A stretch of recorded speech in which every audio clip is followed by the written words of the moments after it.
Hello guys, Woohoo here, back with another week of the new show. Before we head into the notes, make sure you guys like this video so we can share the news with more people. It really helps me out with these videos and we get the message out there as well. So thank you guys so much if you did like this video. But let's dive into the notes provided from to us by Zero so we can be lazy. And I can also make this news video for you guys. So shout out to Zero. Thank you so much again for doing this every week. Again, it is something he does like all by him, like his own initiative. There's nothing that he doesn't. It's all from like his own will that he wants to do this. So with that said, let's dive into the notes or the news, I guess. So in the latest live stream they had, they were talking about the upcoming changes to the Revenant. That is going to be the next one that is going to be reworked. In some cases, I would just say it's a buff. And if you go over these, which I'm not going to go on all of them, you can go to the description, you can read them like properly, or you can pause the video right now and you can see like all the things. But you can also go, like I said, to the description. There's the whole patch notes thing you can go through if you want to, or stream notes, sorry, to go through if you want to do that.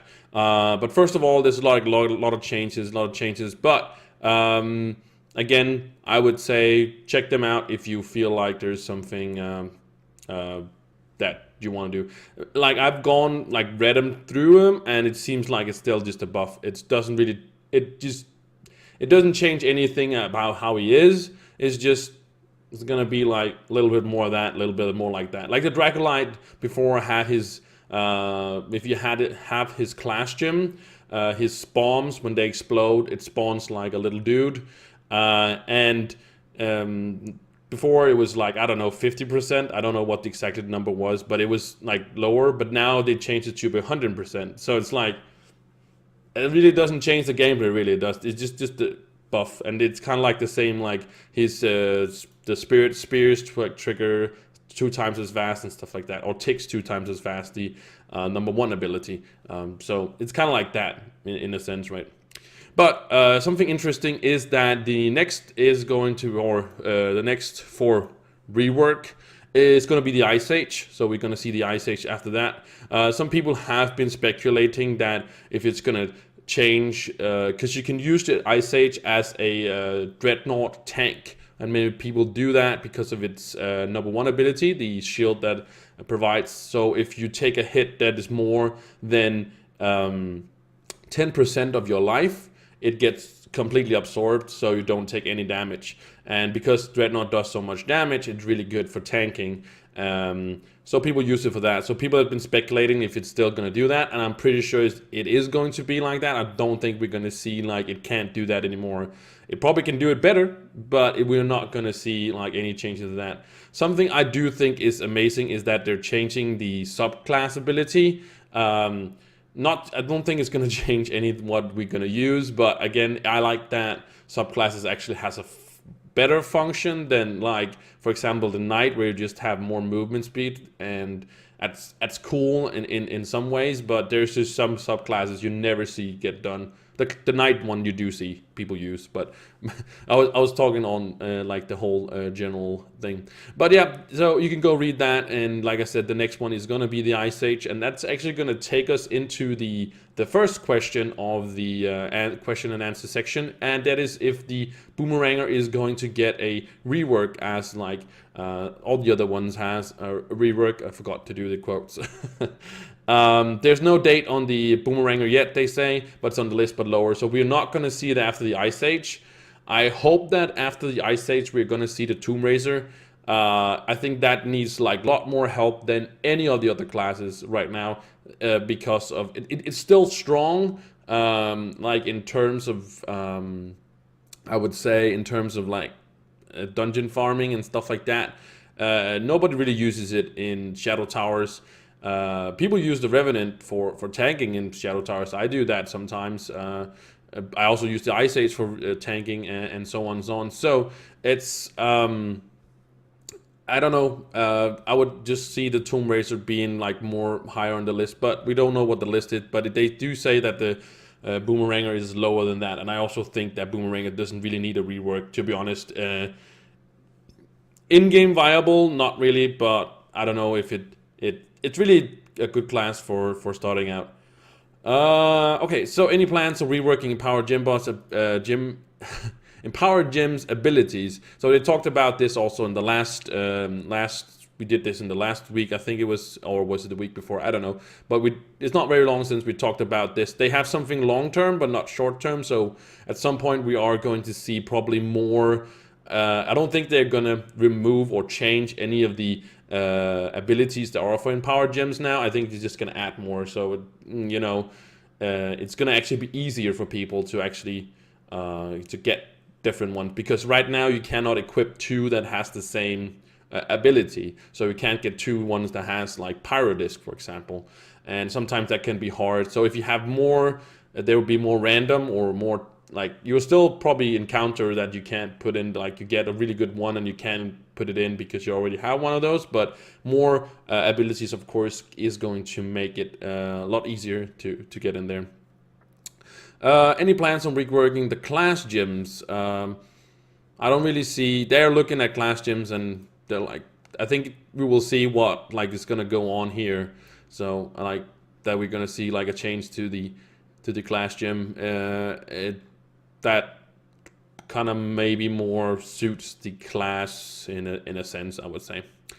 Can we get event date? Yeah, that's really something we really want. Like a date, a start date, and end date. We had that before in the old login welcome screen, and we don't have that anymore. So I really would love to see that. Events normally goes on for 2 weeks, and it starts on Tuesdays, and then it ends on Tuesdays again, 2 weeks, or 2 weeks later. So there's also an event going on right now, which there is, of course, a guide to on my YouTube promoting.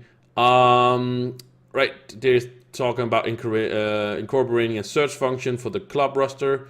No uncertain, but add to the track. There's a lot of I'm probably going to say this a lot, where they say it's been added to the track, and it means that, of course, it's something that they're going to work on.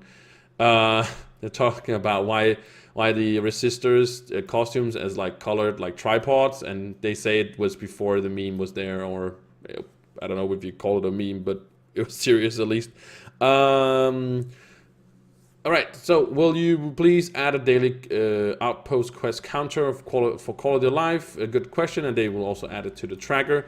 Something that I do think I want to address is that recently I crafted like these. I found the method. I also have it on my YouTube. I have a method where you craft the materials you need for like the tomes, or some of the allies, or the mounts and stuff like that.